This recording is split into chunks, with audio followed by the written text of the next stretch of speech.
Yo, what is going on, everybody? Today we got another video. So a few weeks ago I put out this preset pack only for Premiere Pro users, giving you guys 20 of my effect preset packs. You guys really like that, but a lot of you guys who are Final Cut users, After Effects users, a lot of you guys were asking if I could bring that effect preset over to your guys' software, so now I've done exactly that. So what I did was I got 20 of the same exact effects from Premiere over into After Effects. I was able to recreate every single one of the effects to a T, so those are the exact same effects for Final Cut Pro. A lot of them are very similar, but a few of them are different, so we're going to talk about that. What I actually did was I worked with my roommate who uses Final Cut Pro. You actually see him in a lot of the tutorials in the beginning. He's like the actor. So what I'm going to do is I'm going to go through these effects in After Effects. I'm going to show you exactly how you can use these, a little bit of the differences, and then I'm also going to show you the effects in Final Cut Pro as well as how you can use them. It's actually very similar, a lot of the same thinking and ideas, but it's just kind of implemented a little bit different since it's a different software. So hey guys, so go ahead and click the link in the description. It's going to take you to something like this. This is the one for Premiere, but obviously once this video is up, it's going to say for either After Effects or Final Cut, whichever one you click on under my products for my website right here. If you do want to purchase it, go ahead and purchase it. It's only $10. Once you do that, fill out your email, all your information. It's going to send you a zip file to your email. Once you get that zip file, let me show you what that looks like. So here it is. Once you unzip this, you're going to have this folder right here, and you're going to have all these effects. So what you can do is you can actually go over here. If I just make this bigger, if you come over here where it says this PC, underneath that it says Documents, go ahead and click Documents.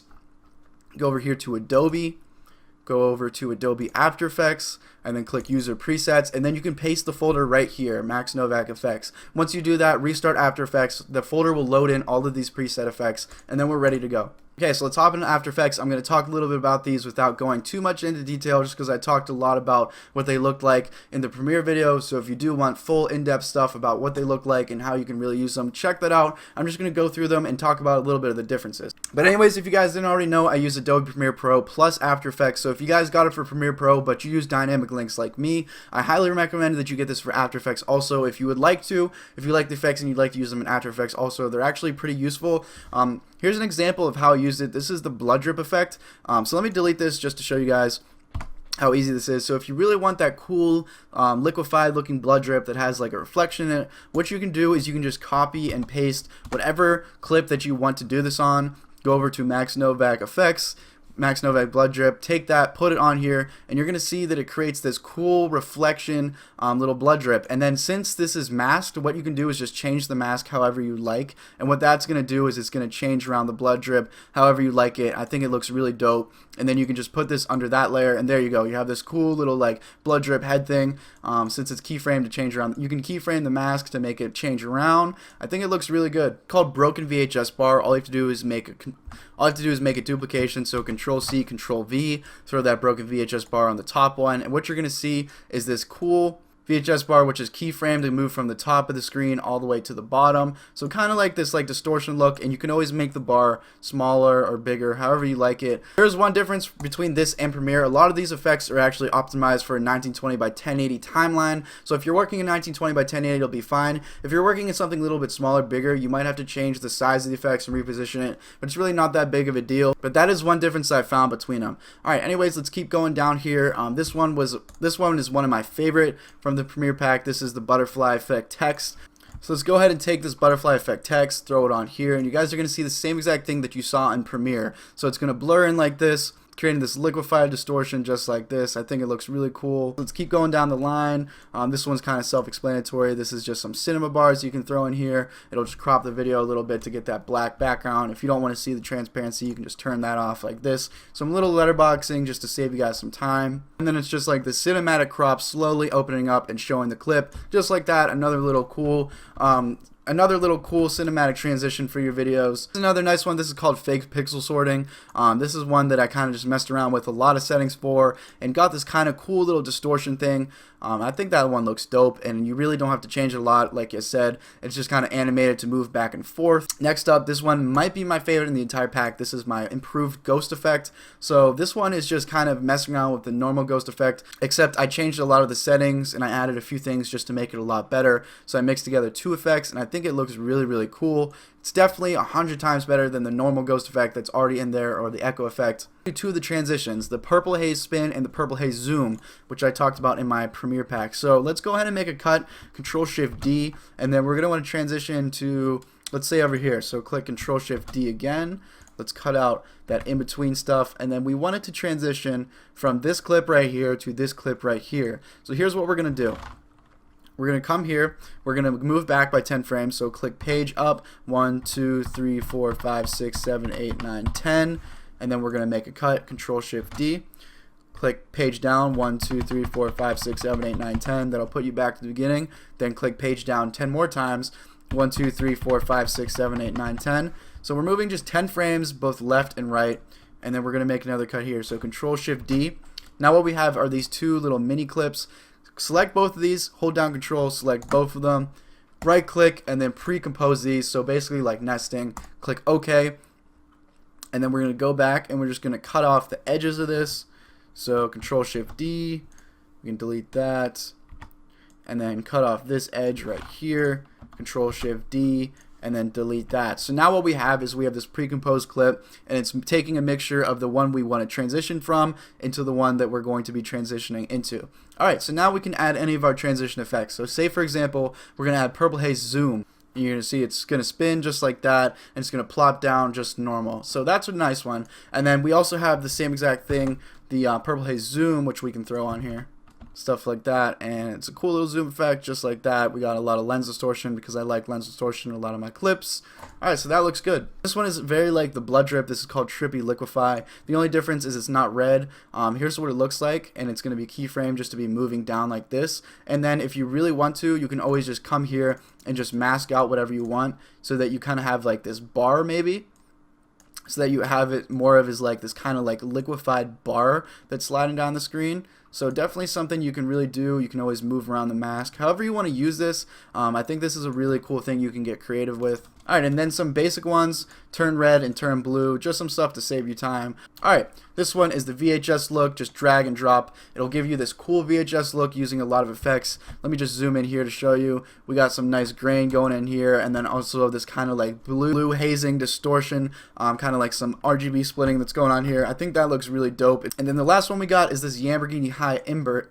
So what I did was I tried my best to be able to get this cool Lamborghini High type look where it's like really like neon blue skin, as well as bumping out a lot of the pink, so you can see a lot of the white has this kind of like pink hue stuff. Anyways, that's all the stuff for After Effects. It's literally exactly the same as the Premiere one.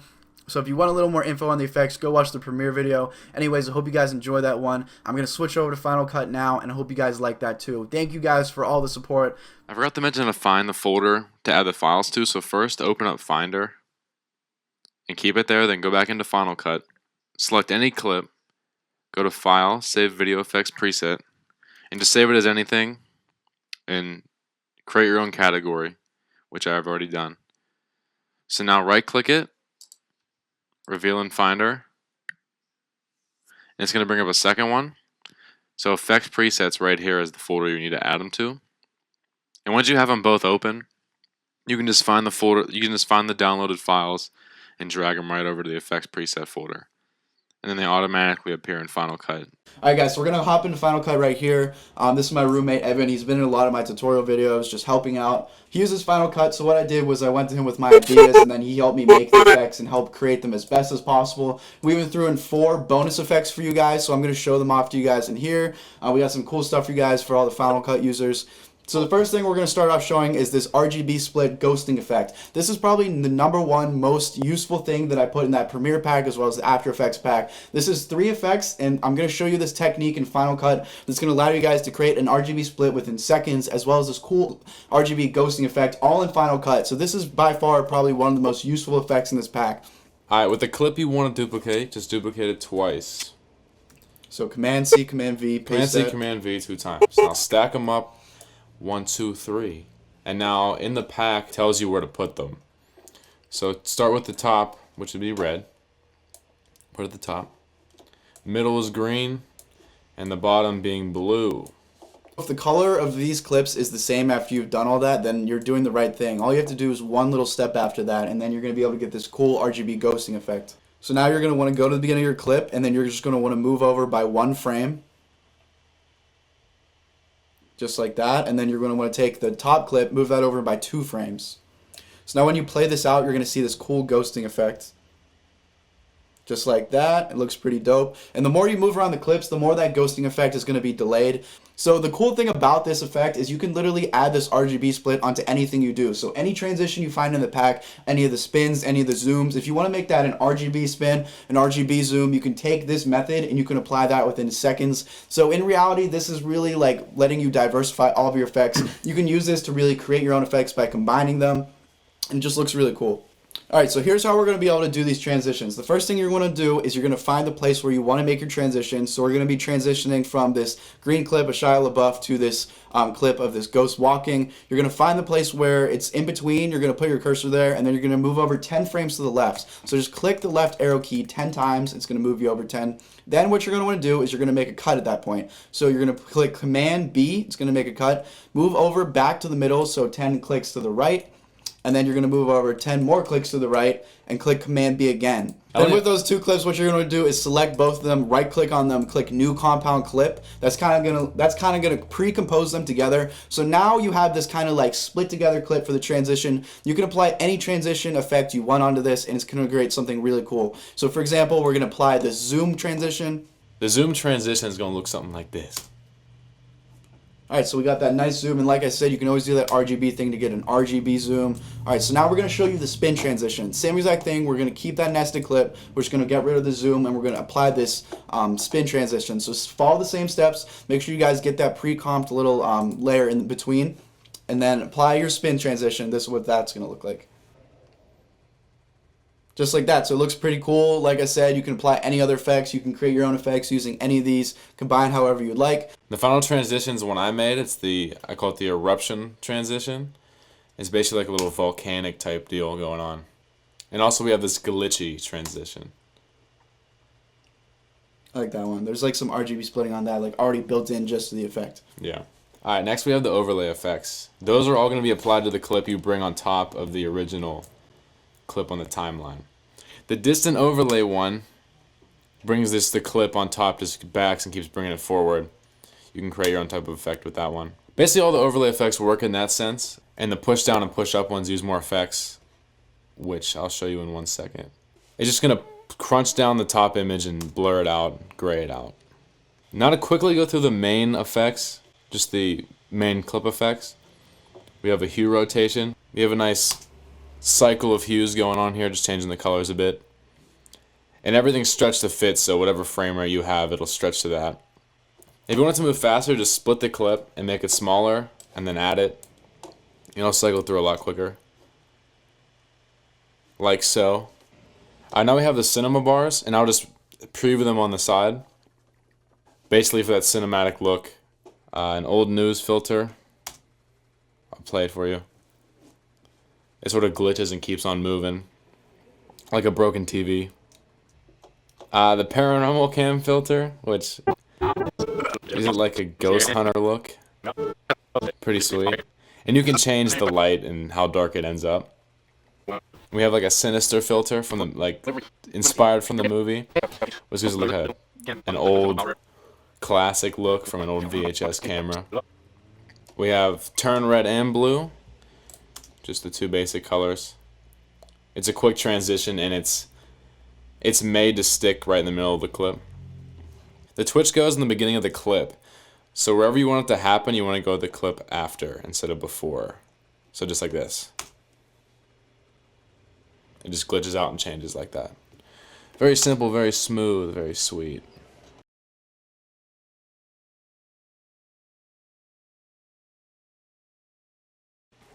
Alright, simple camera effect, just like you're taking a picture. Alright, so butterfly text is just like a wavy text motion. It's very blurry when you play it. When you preview, it's a little bit distorted. Okay, besides that, and there's glitchy text, which basically spins it in and shakes it around. Which is a cool like entrance theme. Alright, lastly there's a little screen wipe effect, and it's similar to his blood drip, but it didn't work out the same way, so it's just added as an extra. The screen wipe comes separately in an MP4 file. So what you want to do is you want to add it on top. In the effect pack there is a screen wipe overlay effect. So bring it over, drag it on top, and it keyframes it out and gives it a nice little wiggle.